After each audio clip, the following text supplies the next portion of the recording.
Hello, this video is entitled Polar Coordinates and Polar Graphs. Now, some of you may be familiar with this from perhaps pre-cal studies or trig studies or whatever the case may be, but we're going to go through this very thoroughly as if you don't remember or hadn't seen it before. Now, let's talk about what's called the polar coordinate system. The polar coordinate system is a way to identify a point using an axis where we don't call it x and y, a coordinate system x and y. Our point is denoted by r comma theta, where r is the directed distance from the pole, or we can just call it origin, it's fine. And then theta is the directed angle counterclockwise from this polar axis. So it would be the normal way you would kind of measure an angle starting from the right, I could say x-axis, but yeah, and then you would come around and measure it like this, like so, and that's how you'd measure your angle. Or you could have negative angles and go the other direction. If you go clockwise, that just means the angle's negative. So let's look at some conversions here. Sometimes you'll see problems that will ask for, find the equivalent with both positive r and negative r. So let's say we have r theta here. That could be found by, if you had, let's say you had a negative r and you want to convert to positive r, you either add theta or you add pi, pi to theta, or you take theta minus pi. Because generally, we want to stay in this region here from 0 to 2 pi. We're not interested in looking at, places outside of those boundaries. So the way you would know whether you added or subtracted would be whether or not, where would the result end up? In other words, if you were at 7 pi over 4 with theta and you added pi, that puts you beyond 2 pi, so it's too large. So we would then subtract pi. So that's how you would tell. It's whether, whichever, if adding puts you out of bounds, or same thing on the low end. Let's say if theta was pi over 4, you subtract pi, that would make it negative. So you would need to add pi. And then r negative theta would be the same thing as, and if you're trying to get the angle to be between 0 and 2 pi, you would add 2 pi. Now, of course, you could keep repeatedly adding 2 pi if you needed to, if the angle was given to you something more than negative 2 pi. I don't know if you'll encounter that, but just let's say theta was given as negative 3 pi. Well, if we added 2 pi, we would still be at negative pi. But then as soon as we added another 2 pi, that would put us at positive pi.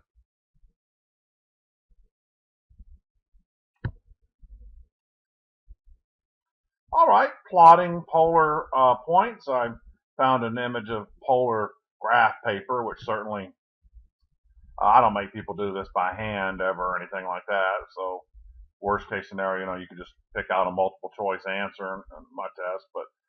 But anyway, so you see this is nice because with measuring radiuses, you need to have a circular region here, so if you're going out 1, 2, 3, or 4, that's a lot easier with this type of graphing paper to pinpoint, radius of 1 than it is trying to estimate it off of just a normal rectangular thing. So here's an example. So to plot the polar coordinate 2 comma pi over 3, that means our angle is pi over 3, so it'll be along this path right here. And then r, essentially the radius, directed distance, would be 2. So you go 1, 2, and then there's a dot right there. So it's 2 units away from the origin. Here's the next one, 3 comma 3 pi over 4. So I want to go over here and look at the angle 3 pi over 4 as our angle from the polar axis. And then I want to go out 3 units. 1, 2, 3, and there's that one. Now this one, negative 2 comma pi over 6.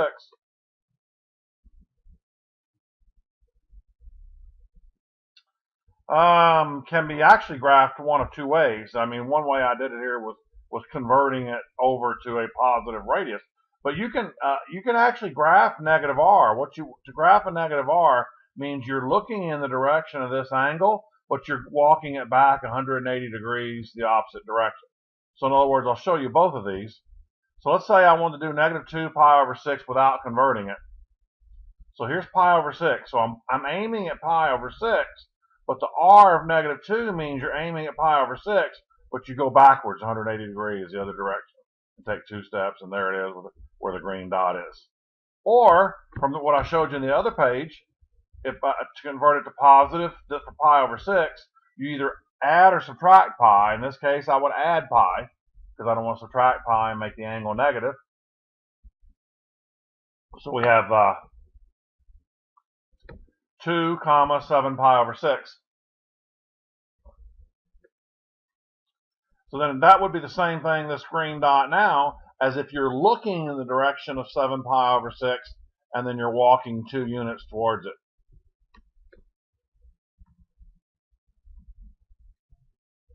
And this one's 4 comma negative pi over 2 pi over 3, which means you could go the opposite direction, negative 2 pi over 3, or you can just add 2 pi to convert it to a positive angle between 0 and 2 pi. That would give me 4 pi over 3, so we'll just stay with that then. So looking in the direction of 4 pi over 3, I would go out 4 units. 1, 2, 3, 4. And there we go. Here are some important formulas as we need to convert back and forth between polar and rectangular coordinates.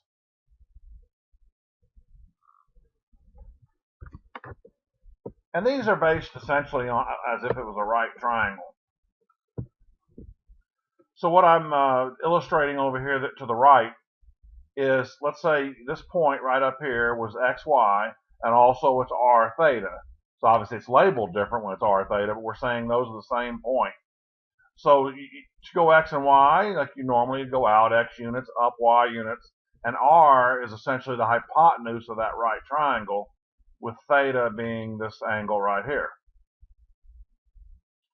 So that you can look at this right here, and you can see that cosine of theta would be x over r, therefore x would equal r cos theta. Now let me mention this first one just comes straight from Pythagorean theorem. X squared plus y squared equals r squared. And down here, same principle. Sine of theta would be y over r. So y would equal r sine theta. There's that conversion. And then tangent of theta would just be y over x. But what we really actually need, the thing here is theta. So if tan of theta equals y over x, that means theta equals tan inverse of y over x, using the principles of inverse trig functions. So let's look at this, and we're going to convert the polar point 4 comma 5 pi over 6 to rectangular form. Now I'm just going to show you real quick. You don't have to, this part you don't have to do before you solve it. But you see that 5 pi over 6 is over in quadrant 2, and we're heading out of direction positive, so that means it'll stay in quadrant 2. So we know that our point's in quadrant 2. Therefore, when it converts over to rectangular, x will be negative and y will be positive in quadrant 2.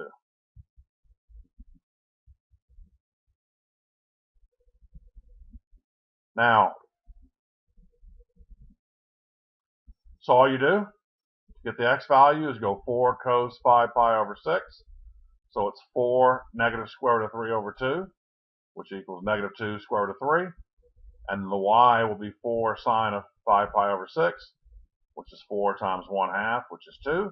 Negative 2 square root of 3 comma 2 would be your rectangular equivalent of that point. All right, excellent.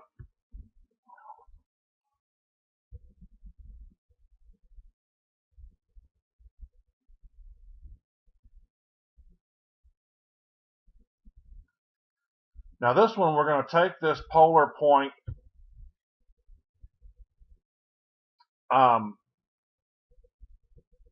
with r greater than 0 and convert it over to rectangular coordinates. So I'm going to just to practice the idea of how would we rewrite it if we wanted the r to be positive. Mathematically, you don't need to do that. You could still use the formula. In other words, it would be equivalent to -2 times cosine of 7 pi over 4, and then -2 times sine of 7 pi over 4. But here's what we're talking about earlier. So to make this negative to positive, you either subtract pi or add pi. In fact, I think I used 7 pi over 4 verbally. I didn't have it written down, but I think I used that as an example earlier, meaning for this one you would have to subtract pi because adding pi would make it be too large. So it's the same as 2 comma 3 pi over 4. So it's 2 cos 3 pi over 4, 2 sine 3 pi over 4. Once again, we just happen to be in quadrant 2. This one produces negative square root of 2. That one produces positive square root of 2. And there we go. But once again, let me mention that that was just because I was asking to do this in this problem with r greater than 0. But we could have gotten this same answer without doing that. Now we're going to go the other way. We're going to take a rectangular point, and can we find two sets of polar coordinates, one of them with r being greater than 0 and one of them being with r less than 0. Now I mentioned here decimal radians because this particular point's not going to work out convenient, from a unit circle standpoint, meaning it's not going to produce one of the standard angles you'd see on the unit circle. So we're just going to go with decimal radians on this one. Based on whatever the coordinate worked out, it could possibly hit something on the unit circle, but it doesn't have to. So first thing I want to do is I want to go ahead and solve for r. Both r's. So you just use the fact that r squared equals x squared plus y squared. And in this case, it'll be 25. So that means r is going to be plus and minus 5. Now I'm going to use the inverse tangent function here. Theta equals inverse tangent of y over x. Now, one thing you may recall from, well, actually, I covered it in this class and inverse trig functions and their derivatives, is that, when you find the inverse function, it's only giving you, one answer. But there's actually two places where the tangent would technically be -3 over 4. So the inverse tangent is only going to spit out the answer between negative pi over 2 and pi over 2. But we'll come back to that in a second. Anyway, so this is negative 0.6435. Well, that's fine. It can be negative because that just means quadrant 4. And I want this to be positive for theta. So I'm going to add 2 pi like we looked at earlier. So I add 2 pi and I have 5.64 radians. So with r being positive 5, I have theta being 5.64 radians between 0 and 2 pi. Now, if I want negative 5 for r, this is where I have to decide to subtract or add the pi. Now it's coming out with that second value.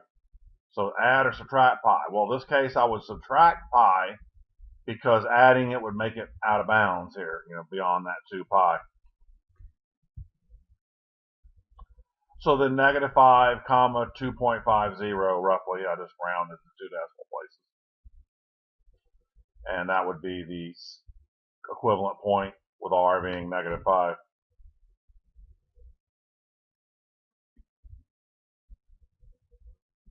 Now I brought back all these same formulas. Now we're going to just look at some equations here. Let's just practice solving equations, convert from rectangular to polar, and vice versa.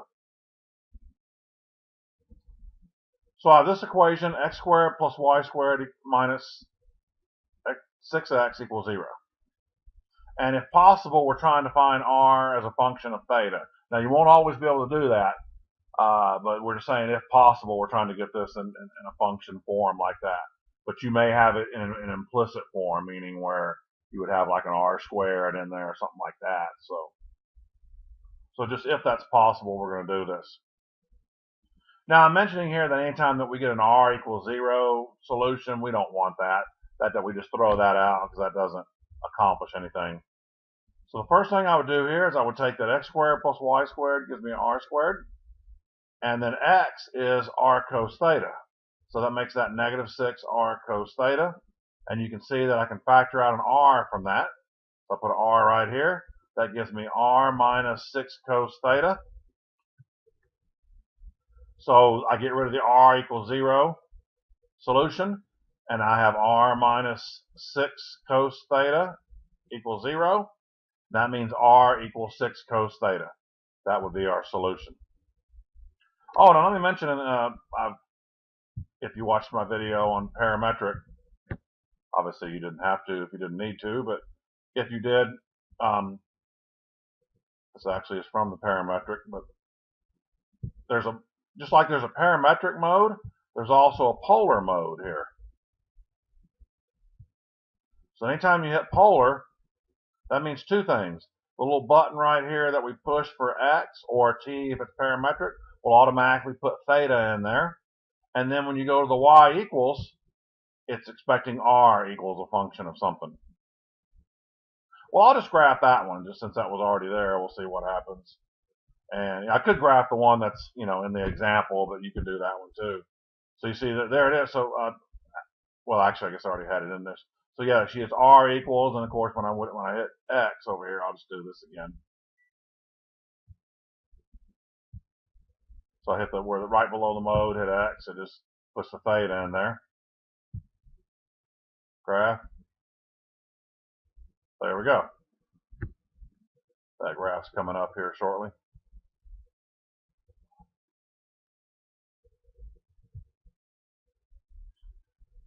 And then I think you can see here, so I have r equals 6 cos theta. And that graph is a circle. I probably should have, maybe I need to stretch this, but it is mathematically a circle. I'll stretch that out a little bit, make it look a little better. All right. Because it's a circle shifted 3 units to the right. Because if you solve this equation and you put the x's over here, you'd have sort of you factor, complete the square. You would have x minus 3 squared plus y squared equals 9, because you would have to add 9 to both sides. So that means you have a radius shifted over 3 to the right, x minus 3, and then there's no other y term. So 3, 0 would be the center with a radius of 3. So there's the 3, 0 center, radius of 3.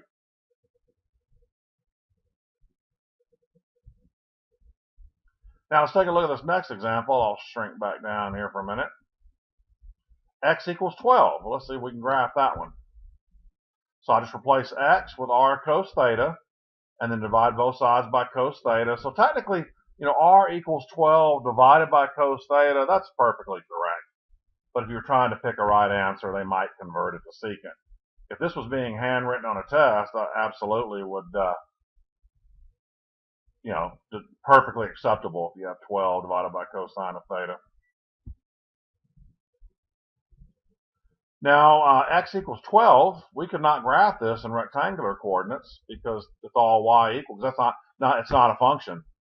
It's a vertical line. X equals 12 is a vertical line, so obviously the graph better be a vertical line.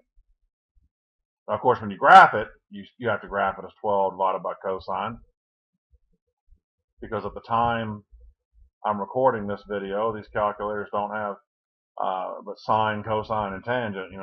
Somebody looking at this a few years later, maybe these calculators will have secant, tangent, cotangent in there. Then you could do it. So I just have 12 divided by cosine of theta, and kind of had to scale my axis there to get everything. So there's 12 right there. So there it is. Vertical line at x equals 12. So if someone tells you that it's impossible to graph a vertical line in a calculator, you can prove them wrong. Now, of course, make sure they don't say in rectangular coordinates, then they'd be right. But yeah, then you just say, well, I'll just convert it to polar coordinates, and I'll show you.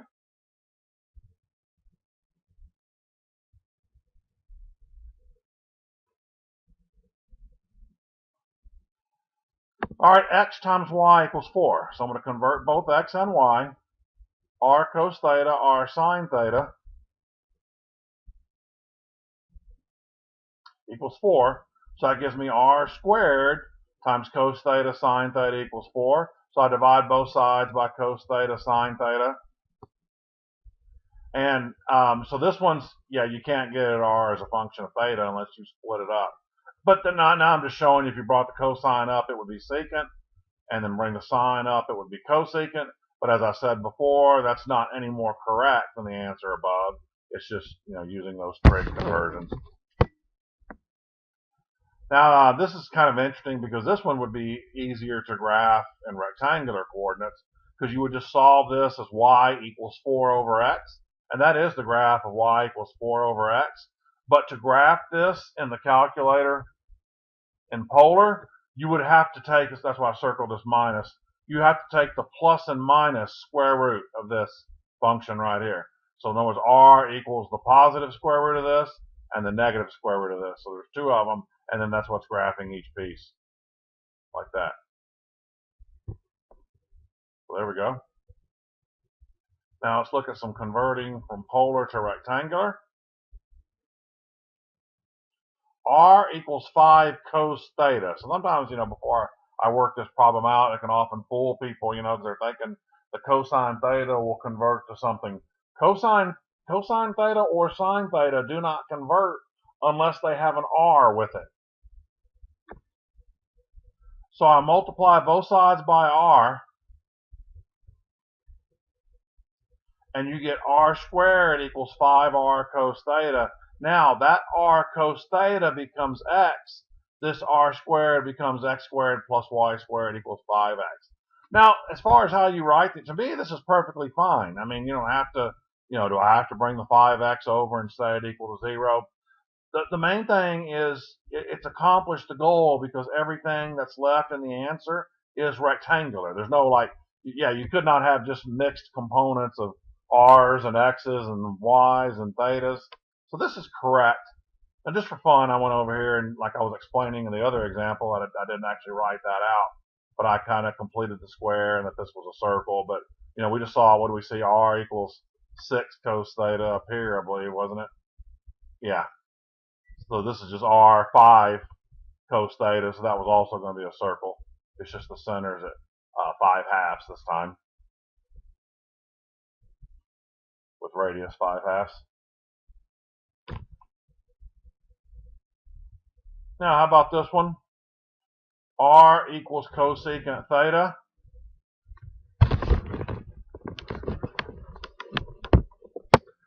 Alright, so what I did was I converted cosecant to be 1 over sine theta and then kind of cross multiplied. That gives me r sine theta equals 1. And then r sine theta equals y, so y equals 1. So if I graphed in the calculator, well, why don't I do it? I guess I'll do it and I'll show you. R equals 1 over sine theta, it's going to be a horizontal line, y equals 1. So let's do that.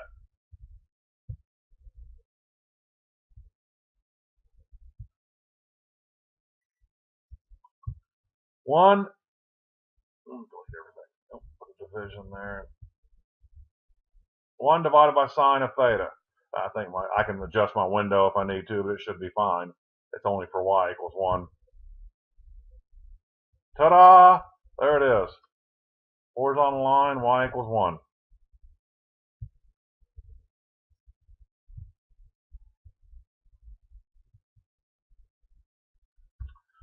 All right, let's look at some polar graphs. I'm not going to go into too much detail. Some instructors would make you try to do these manually. When we had to do these, I'll show you how we had to do these sort of back in the olden days, before technology. First of all, we're going to know how many leaves or petals. These are often called petals or leaves because they look like flowers. But we would automatically know that if cosine had an odd coefficient, it was going to be that 3 meant 3 petals, and if it's even, it doubles. So 4 theta means it's going to have 8 petals, and the next one, sine of 2 theta, has 4 petals. But that was only important when we had to graph these by hand, because that way we kind of knew what we were looking for at the beginning. And then we have these over here. These are called Cartoys, I believe. Kind of look like butts, but that's all right.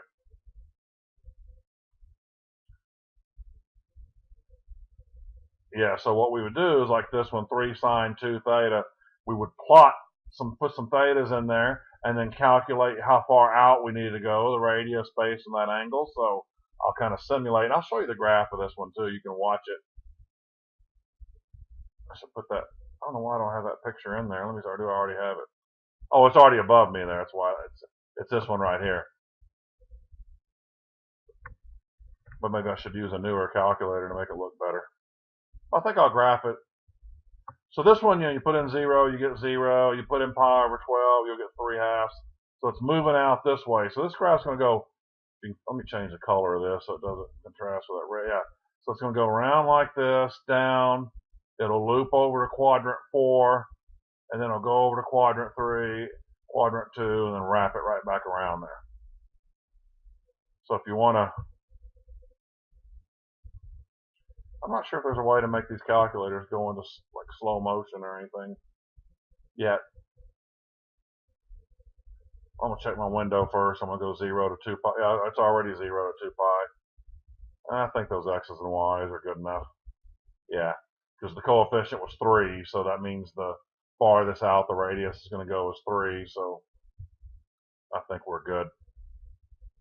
If I was going to paste that picture, I would probably trim it down a little more. 3 sine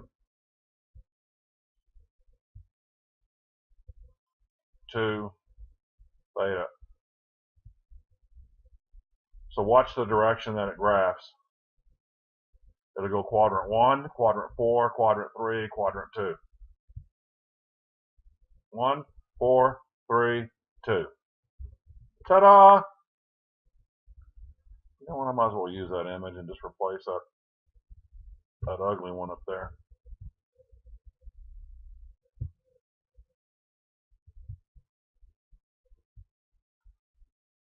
Okay, let's put this right there.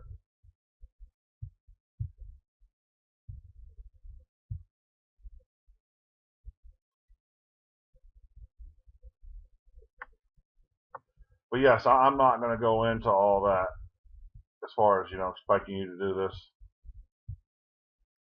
on the exam or anything.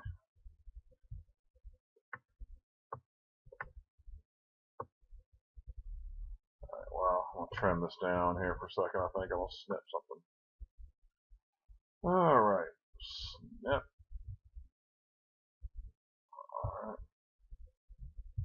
move.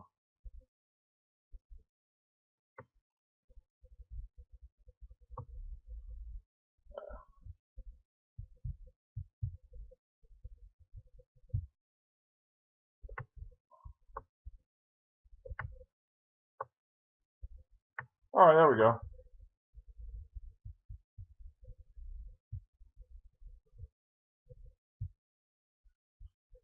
So let's take care of that. Let's come down here. And, oh, I guess that was it. So that's really the end of this video on polar coordinates and polar graphs. And the next one will be using calculus to come up with various, mainly first area of these graphs, whatnot. So, all right, that concludes this video on polar coordinates and polar